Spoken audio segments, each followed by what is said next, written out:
Hi everyone, and welcome back to a brand new video on Building a Dream Portugal. Today is Saturday, August the 6th. In today's video we're going to start a DIY pool or water tank or irrigation tank, whatever you want to call it.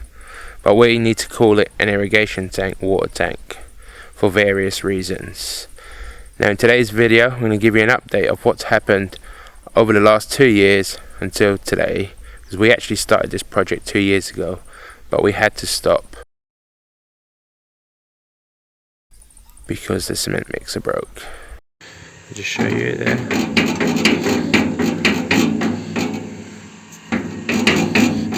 The bearings have gone in it up there, so that all needs to be repaired. Now luckily 2 years ago, well, there was nowhere to get it fixed around here, but now in town a guy's opened up a metal workshop, and he had been speaking to him today and he said he can probably fix it. So I'm going to take it to him and see if he can fix it so the project can carry on. Fingers crossed.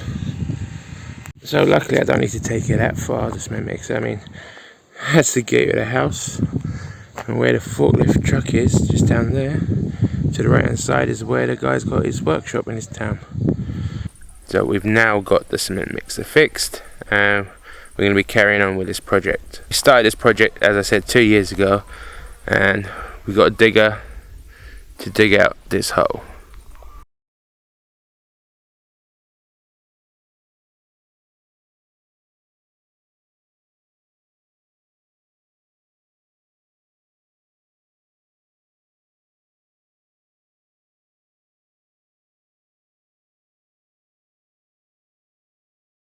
Rubble from the hole is piled up across the line down the end there, and some of it is here and here, which we're going to probably use it for infill afterwards. So once the hole was dug, we then laid a course of blocks all the way around and inserted some rebar both horizontally and vertically going along. Now this is your standard breeze block here in Portugal, like that. You don't get the hollow breeze blocks in this country, unfortunately. We searched high and low 2 years ago to find them. That would have made it a lot easier, but now it's just this. So instead we're using this breeze block, which is nearly double the size, you can see, and that it has some holes down the middle of it, which I can insert the rebar through and then fill each thing with cement. The actual way of laying these blocks is actually the other way around, like that. So you put the muck on top and then put another block on top, and that's how these should be laid. However, we're doing it the other way around just to give it more strength. So as you can see, each block weighs 21.1 kilos. So the pool irrigation tank measures 10 meters in length by 5 meters in width, which is going to be a pretty big pool.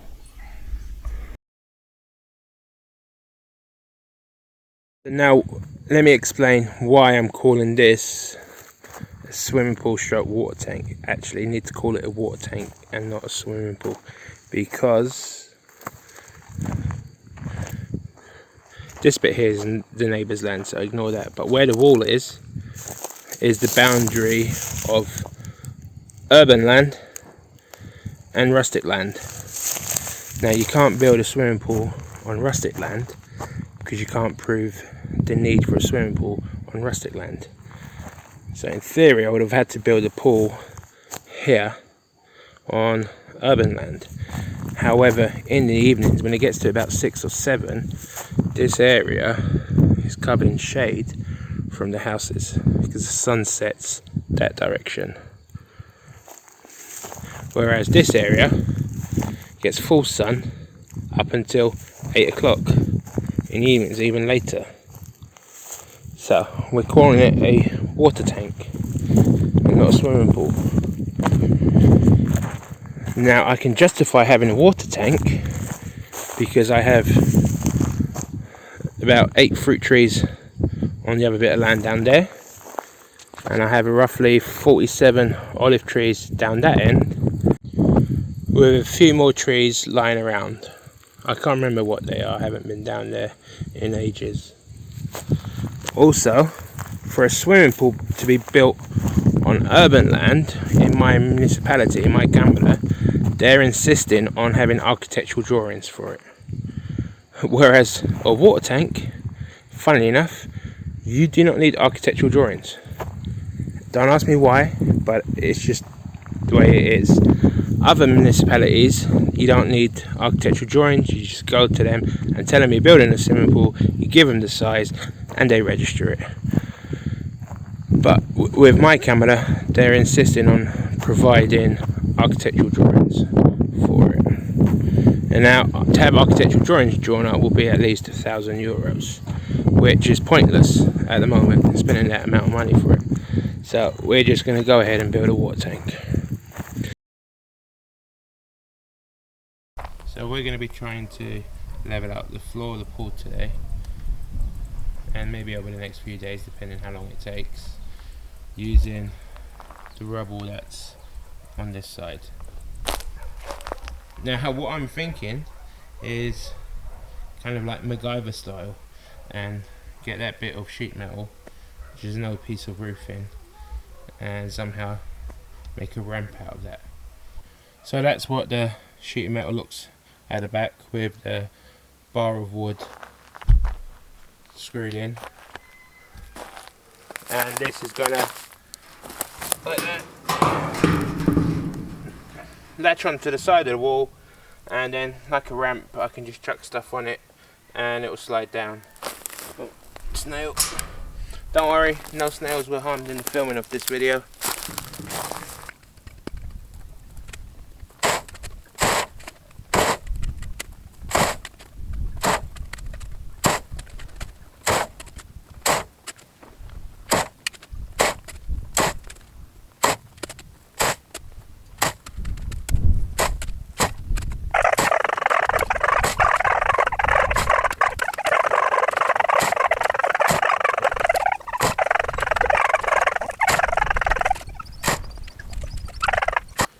So as I'm filling the shallow end with dirt or soil, I need to now spread it around to level out the shallow end to the required depth.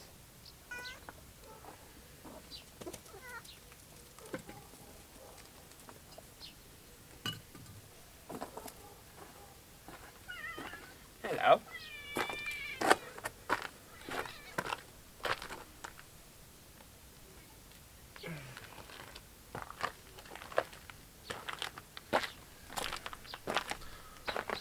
So look who's just turned up. Hello, peapockers.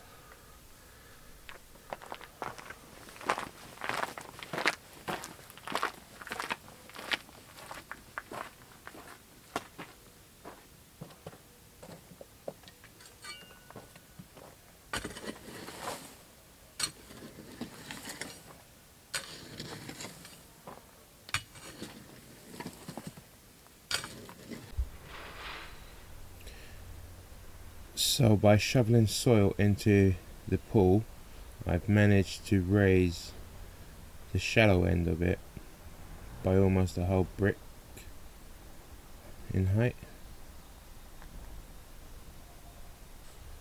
And now I'm moving on to the slope. What I've done is put up a string line going that way down.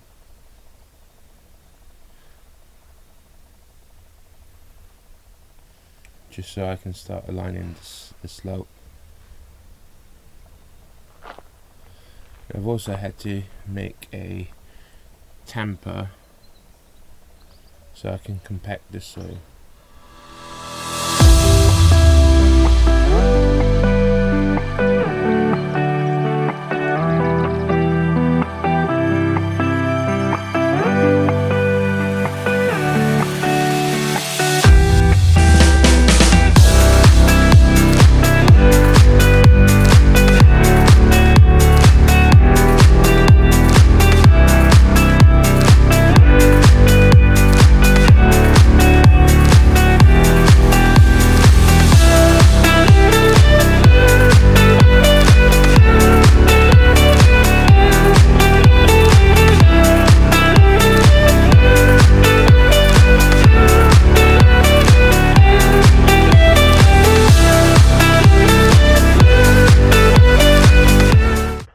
I finished leveling the floor out, so the floor is now raised to the right height, and I've also created a slope that you can see down there.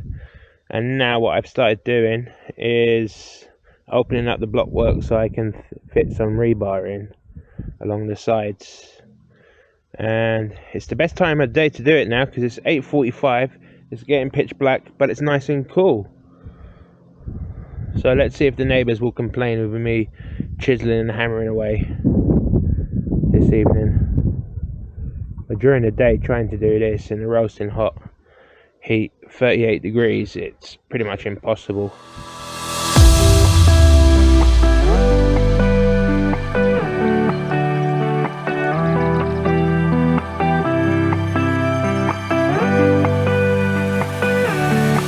So last night we finished chiseling out the blocks so that we can put the metal rebar in. You can see them all. That's all them done. And now today's job is going to be making a batch of concrete so that we can fill the rebar into the blocks. And out of used pallet board, I've made this brace so that you can attach it with a clamp to the outside and then just fill it in with concrete. And that's the plan for tonight.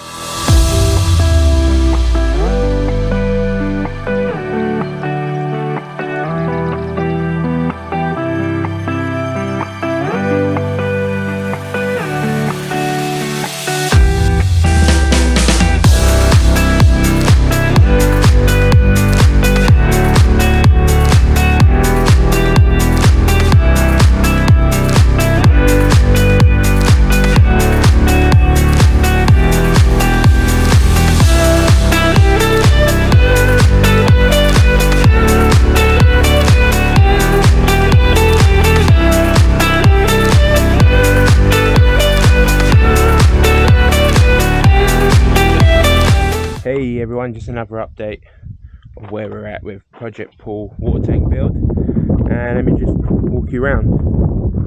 So as you can see, we've finished cementing in the rebar all the way along. That's all done. Excuse the wind, it's a windy day.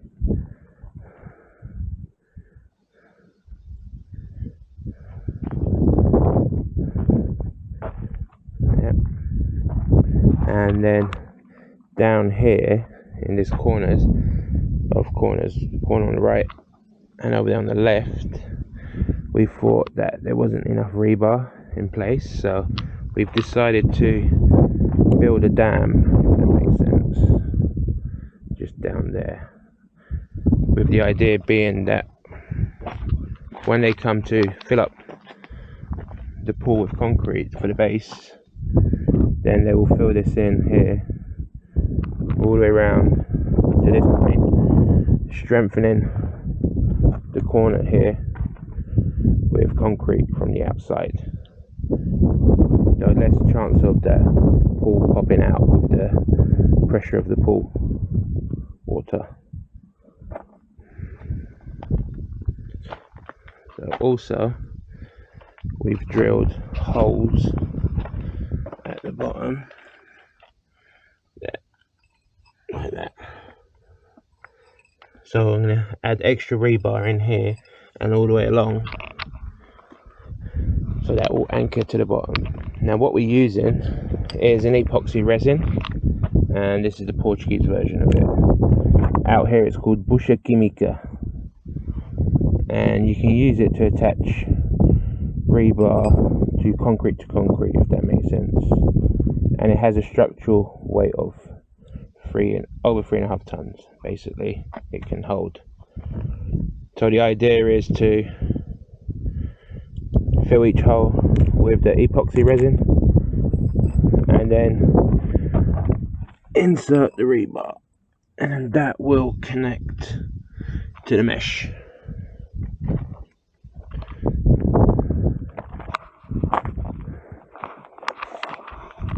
So the plan for today was to put down the bottom drain for the pool and then the wire mesh all the way along and fill up the holes with resin and insert the rebar. However, about an hour and a half ago I got a call from the cement company saying that they can't come out tomorrow because they've got no pump trucks available. So if I wanted a direct pour, they could come and just tip it in here and Bob's your uncle, it'll be sorted. However, I need a pump because then it will be easier to spread it out, especially on the slope and stuff. So now tomorrow would have been Friday, now they can only do it next week Tuesday.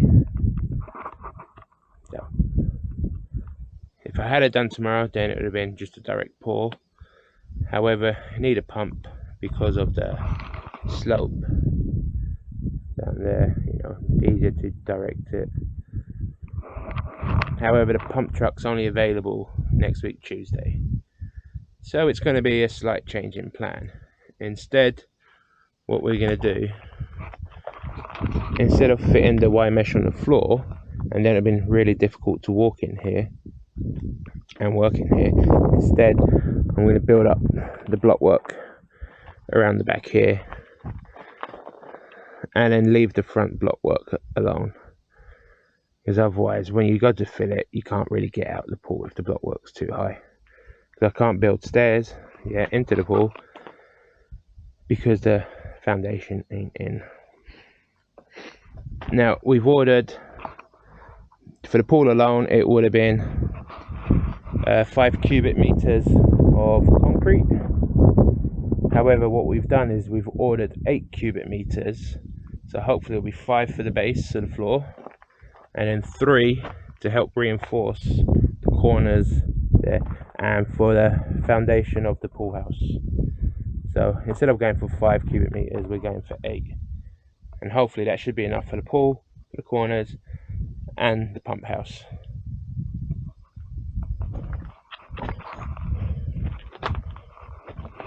However, we're still going to try and put in the drain today. And just to show you what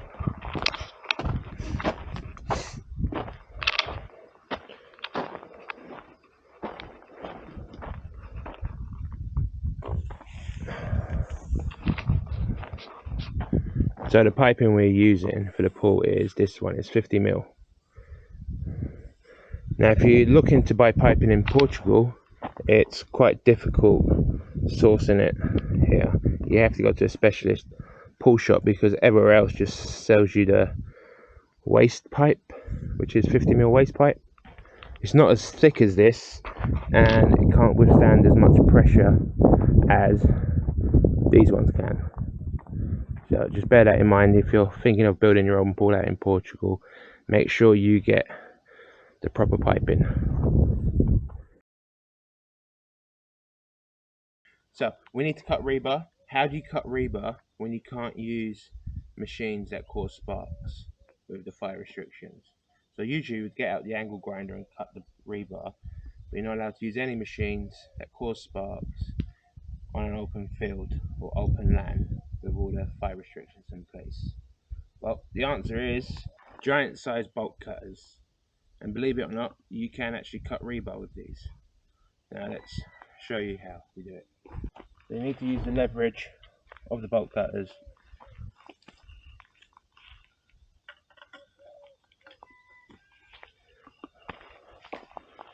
And I do it with one foot on the floor and then using my weight just pull it shut and pull and pull.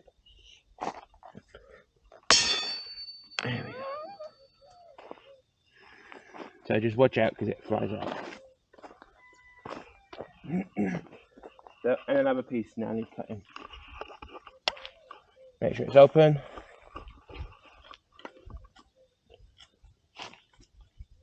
Clamp it in. Put my foot on this crowbar, and with my weight just pull down on it.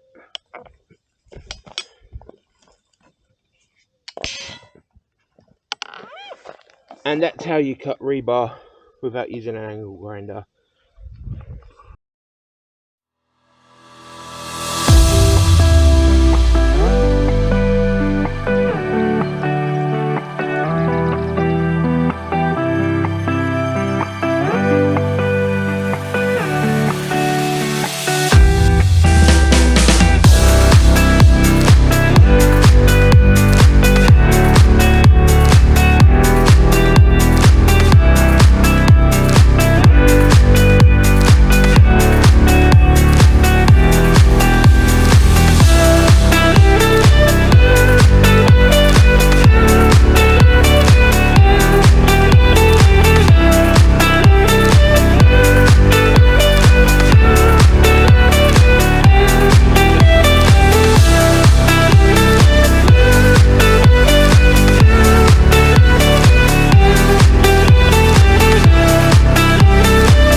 So this is the swimming pool drain, and we need to connect this piece to here, screw it in, and then the pipe tubing, 50mm tubing, will go into here. But before we can do it, we need to clean it with PVC degreaser and this one, and then we can glue it together. So this is PVC degreaser and cleaner, and then this is PVC glue.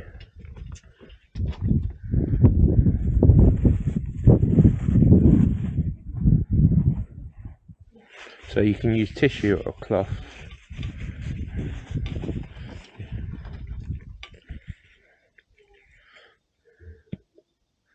And just simply wipe it round.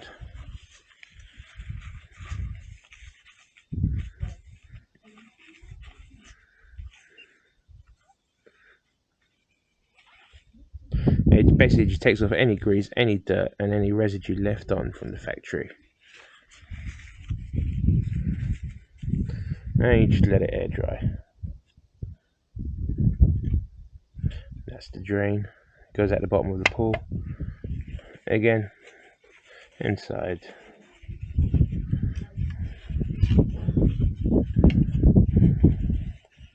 So even though this says PVC cleaner, when you touch it, it feels like just your basic alcohol cleaning solution that you can use to clean electronic parts in PCs and stuff. Whenever you go to use this glue, always use it on in an outside space. If you try and use it inside, the fumes will knock you for 10.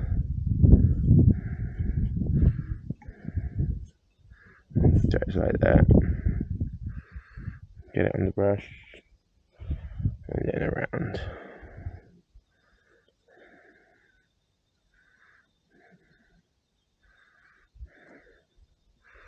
A bit more if needed.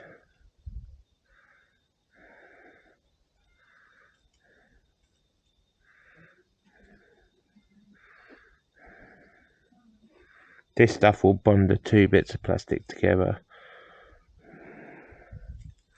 And once you've done this, virtually impossible to take them apart again.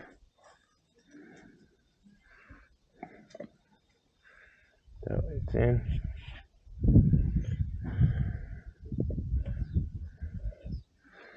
And you just twist it on.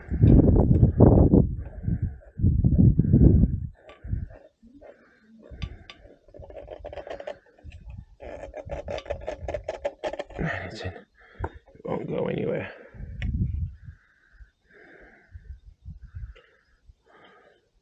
And now you need to let this dry.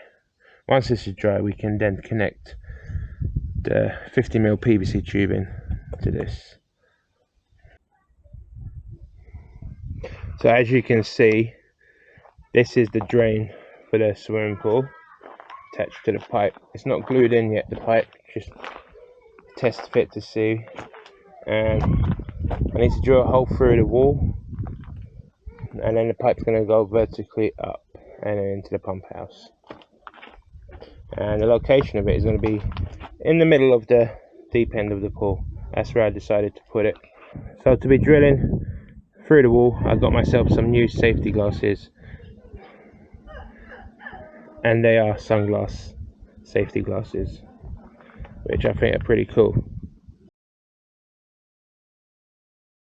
So today we were supposed to be getting the concrete floor poured of the pool. However, if you have a look behind me, that hasn't happened. Now, even though it would have been the perfect day for it to have been done, it just can't be done. So basically what's happened is that the day before yesterday, we went out, and then by the evening, my ears were just throbbing, and it was pure agony for my ears. So yesterday I went to A&E, and it turns out that I have perforated both my eardrums. And I'm standing here right now talking to you guys. I can't hear hardly anything from my left ear, and my right ear, it sounds all muffled. I can just hear myself amplified talking to you guys within my head, if that makes sense. It's absolutely driving me nuts. So what does that mean? It basically means that for the next 2 weeks, pretty much, I can't do any heavy lifting or construction work and stuff like that, because it's just impossible with my ears, how they are. To give you an example, getting ready for the concrete pour today,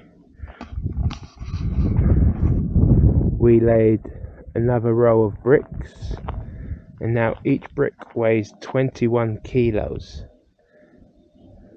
and it takes 62 bricks for a whole row. So that's 1.2 tons in concrete blocks that I have to lay for every row, pretty much, and then fill each block with more concrete. So at the moment, with how my ears are, I just can't lift anything heavy. It's just pure agony. Not only that, is that if you bend down as well, the pressure, it's unbearable. Now, they gave me a cocktail of medication, and we'll just have to see how it goes. So